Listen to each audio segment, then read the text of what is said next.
Well, the strategy is being criticised by one of the government's own MPs, and that MP is Kelvin Thomson, and he joins me now from our Melbourne studio. Mr Thomson, many thanks for coming in this morning. Firstly, do you see it as a population strategy or a cop-out? Well, I think it represents a missed opportunity to set Australia's population on a sustainable course and to curb our rapid population growth. The failure to set targets means that we still have net overseas migration being projected at around 180,000 per year, which is precisely the number Treasury uses in its projections of a population of 36 million by 2050. In other words, we're still tracking for a big Australia. Well, you like the idea of a big Australia, or do you support what Kevin Rudd had said about that? No, I don't support a big Australia. I believe that our rising population, 60% increase over the next 40 years, is putting upward pressure on housing prices, the price of food, electricity, water, council rates, and upward pressure on interest rates. I also think that a 60% increase in our population will have a catastrophic impact on Australia's wildlife and make it very difficult for us to meet carbon emission reduction targets. In reality, though, as the report said, isn't it very difficult to control numbers of a population? How can you set targets? What do you do when you reach that target? Start turfing people out? Not at all. It's in fact quite easy to stabilise Australia's population. Our rapid population growth is being driven by a very big increase in migration levels over the course of the past decade.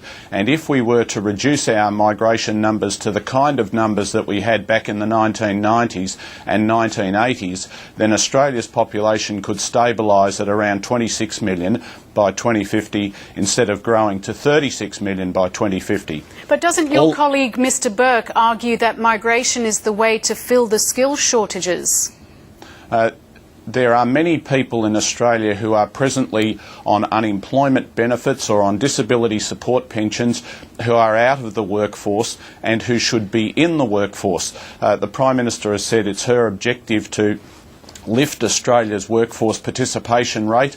The Treasurer said in his budget speech that we can't afford to waste a single pair of hands, and they're right about that. What we should be trying to do is to make sure that our labour force needs are met by people who are not presently in the workforce. Young people, older people, people on disability support payments, Indigenous people. So why do you think your colleagues have taken this approach, which you clearly say is disappointing? I think that there's a lot of pressure from business and from property developers in particular who say they stand to benefit if the population increases. They get a bigger market, they get downward pressure on wages and conditions of employment.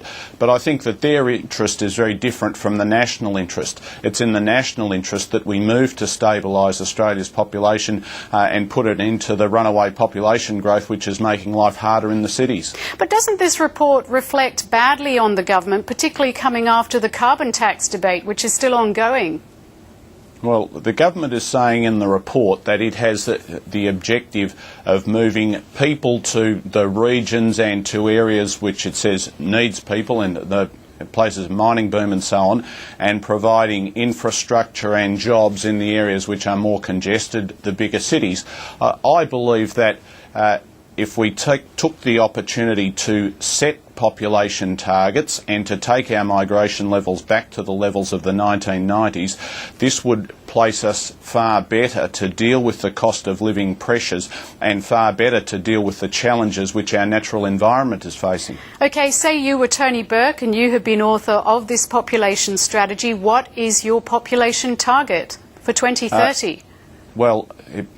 I have a population target for 2050, which I've put out in a 14-point population reform plan, which I released back in 2009. Which is?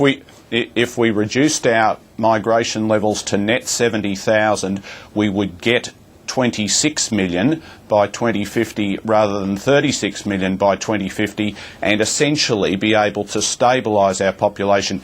At present we're on an upward trajectory which shows no sign of abating.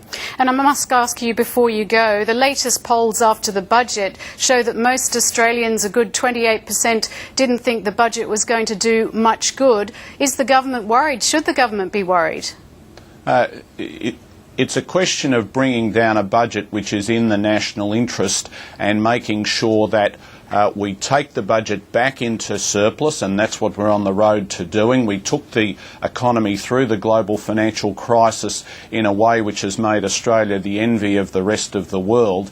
And the other emphasis in the budget is that emphasis on lifting the workforce participation rate. And I think that some of the programs which have been introduced, the National Workforce Development Fund, more training in areas of literacy and numeracy and the like, I think that they're excellent programs, and as they are put into effect, I think many Australians will see the benefits from them. And finally, you say you want a sustainable Australia, but the government really didn't go too far in terms of addressing future infrastructure needs, did it?